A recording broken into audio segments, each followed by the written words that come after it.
하나님 말씀 함께 보겠습니다. 창세기 27장 15절부터 29절까지의 말씀입니다. 창세기 27장 15절부터 29절까지 말씀.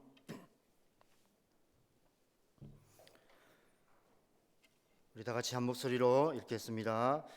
리브가가 집안 자기에게 있는 그의 맏아들 에스의 좋은 의복을 가져다가 그의 작은 아들 야곱에게 입히고 또 염소 새끼의 가죽을 그의 손과 목에 매끈매끈한 곳에 입히고 자기가 만든 별미와 떡을 자기 아들 야곱의 손에 주니 야곱이 아버지에게 나아가서 내 아버지하고 물으니 이르되 내가 여기 있노라.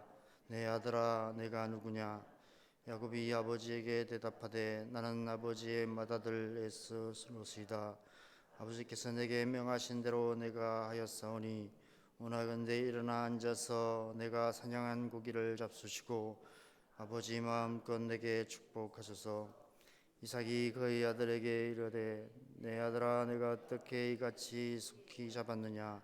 그가 이르되 아버지 하나님 여호와께서 나로 순조롭게 만나게 하셨음이니이다. 이삭이 야곱에게 이르되 내 아들아 가까이 오라. 내가 과연 내 아들 에서인지 아닌지 내가 너를 만져보려 하노라. 야곱이 그 아버지 이삭에게 가까이 가니 이삭이 만지며 이르되 음성은 야곱의 음성이나 손은 에서의 손이로다 하며 그의 손이 형 에서의 손과 같이 털이 있으므로 분별하지 못하고 축복하였더라. 이삭이 이르되 내가 참 내 아들 에서냐? 그가 대답하되 그러하니이다. 이삭이 이르되 내게로 가져오라. 내 아들이 사냥한 고기를 먹고 내 마음껏 내게 축복하리라. 야곱이 그에게로 가져가매 그가 먹고 또 포도주를 가져가매 그가 마시고 그 아버지 이삭이 그에게 이르되 내 아들아 가까이 와서 내게 입맞추라. 그가 가까이 가서 그에게 입맞추니 아버지가 그의 옷에 향취를 맡고 그에게 축복하여 이르되 내 아들의 향취는 여호와께서 복 주신 밭의 향취로다. 하나님은 이스라엘과 땅의 기름짐이며 풍성한 곡식과 포도주를 내게 주시기를 원하노라. 만민이 너를 섬기고 열국이 내게 굴복하리니 내가 형제들의 주가 되고 내 어머니의 아들들이 내게 굴복하며 너를 저주하는 자는 저주를 받고 너를 축복하는 자는 복을 받기를 원하노라. 아멘. 우리 개인적으로 하나님 말씀 묵상하는 시간 갖겠습니다.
함께 말씀을 보겠습니다. 여러분, 하나님은 어떤 분이십니까? 하나님은 거짓이 없으신 분이십니다. 하나님은 거짓말하는 자와 속이는 자들을 미워하시는 분이라고 말씀하고 있습니다. 그런데 오늘 말씀해 보면 리브가와 야곱이 거짓과 속임수로 에서가 받아야 할 장자권의 축복을 가르치고 있는 모습을 보게 됩니다. 아내가 남편을 속이고 자식이 아버지를 속이는 어처구니 없는 일이 하나님을 믿고 하나님을 섬기는 가정에서 일어나고 있습니다. 그런데 오늘 말씀을 읽다 보면 리브가의 이 계략이 너무 허술해 보입니다.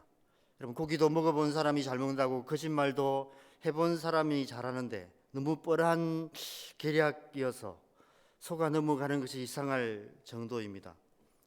야곱이 리브가가 만들어준 별미를 가지고 마치 직접 사냥한 고기로 만든 별미인 것처럼 아버지 이삭에게로 가지고 갑니다. 그러자 20절에 보면 이삭이 이렇게 묻습니다. 내가 어떻게 이같이 속히 잡았느냐? 여러분, 거짓말에 있어서 가장 중요한 것은 타이밍입니다. 근데 타이밍이 안 맞는 거죠. 그래서 결국 하나님을 공범으로 끌어들이는 더 큰 거짓말을 하게 됩니다. 아버지 하나님 여호와께서 나로 순조롭게 만나게 하셨음이니이다. 졸지에 하나님이 공범이 되신 것입니다. 그러자 21절에 이삭이 가까이 오라고 말합니다. 그럼 왜 그랬을까요?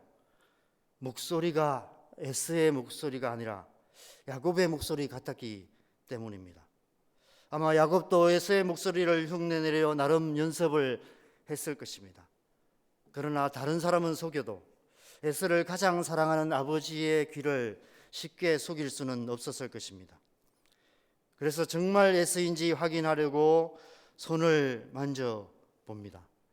에스의 가장 큰 신체적인 특징이 태어날 때부터 온몸에 털이 많은 사람이었다라고 말씀하고 있습니다. 이에 반해 야곱은 털이 없는 매끈한 피부를 가진 사람이었습니다.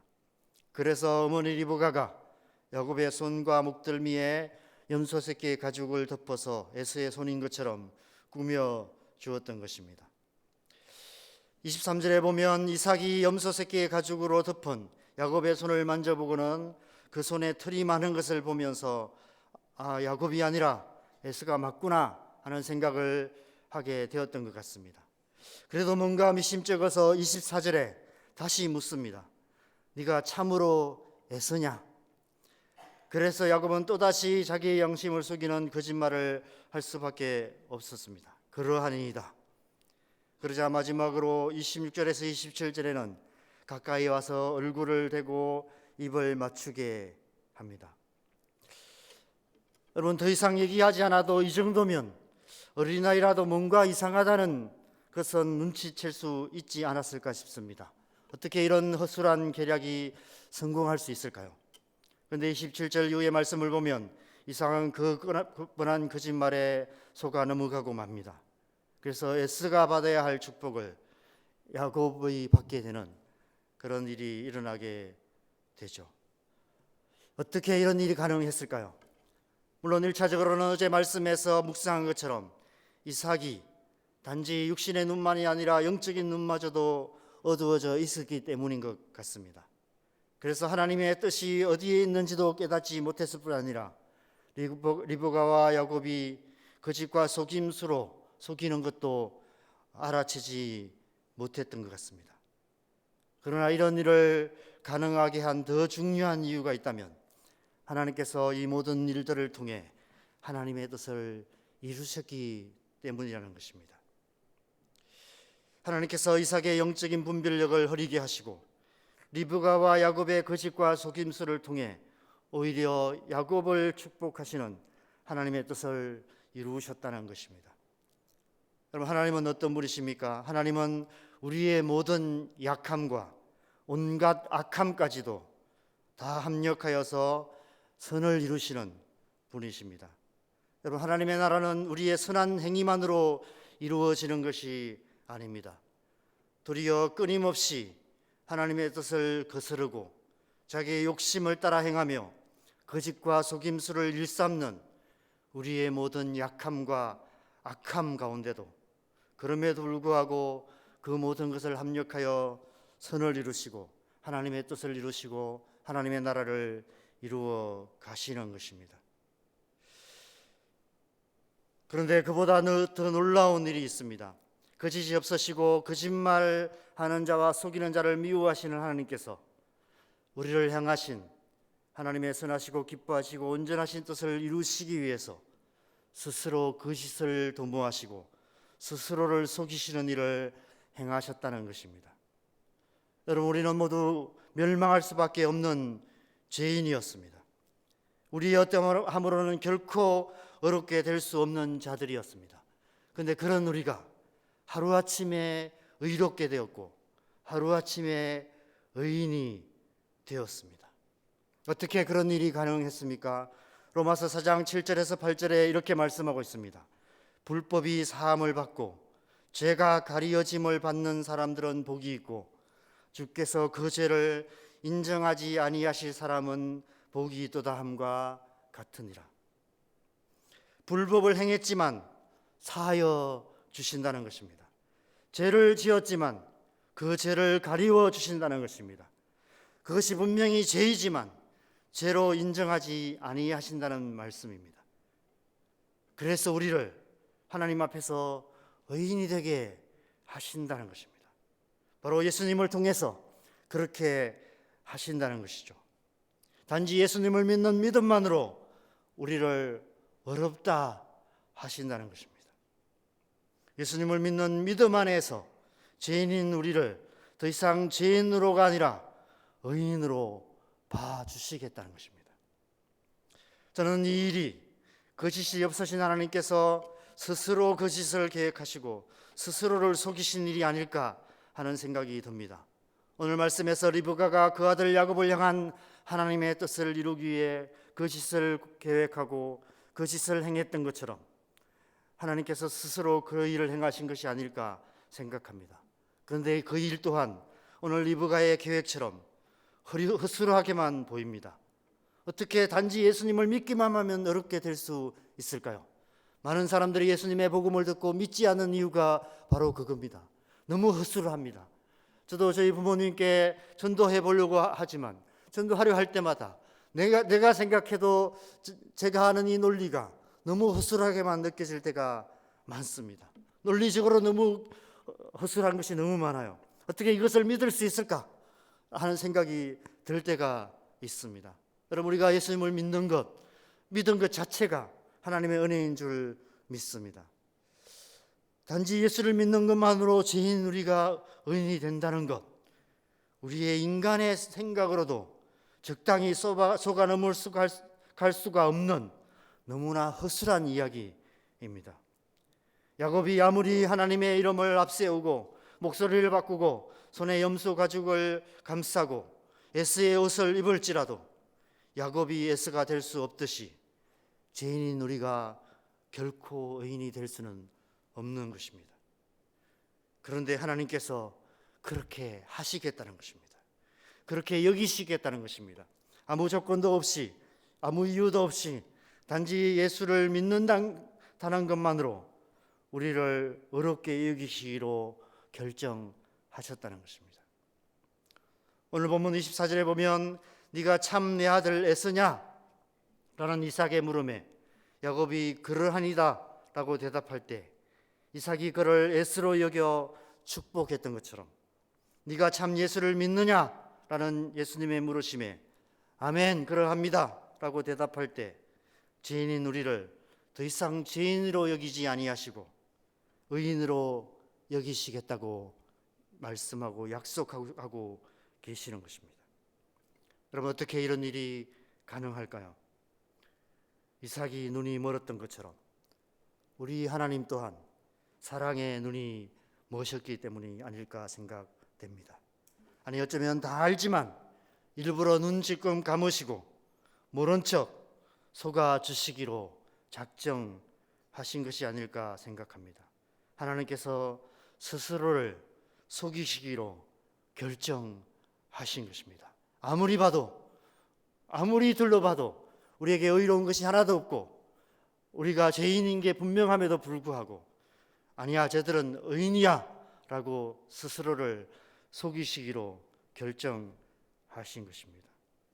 사랑하는 여러분, 그래서 우리 모두는 이제 의인이 된 줄 믿습니다.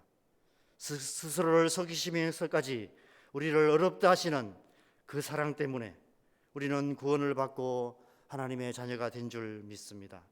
하나님께서 눈먼 사랑으로 예수님을 믿는 우리를 의롭다 하시고 눈질끔 감으시고 우리를 하나님의 자녀로 받아들여 주셨기 때문인 것입니다. 이 새벽에 이 말씀을 통해서 그 하나님의 눈먼 사랑, 눈 질끈 감으시고 우리를 사랑하시는 그 사랑을 깊이 묵상하시는 귀한 은혜가 있기를 바랍니다. 그래서 그 사랑에 감사하며 우리 또한 눈 질끈 감고 우리의 가족들과 이웃들을 사랑하는 삶을 살아갈 수 있었으면 좋겠습니다.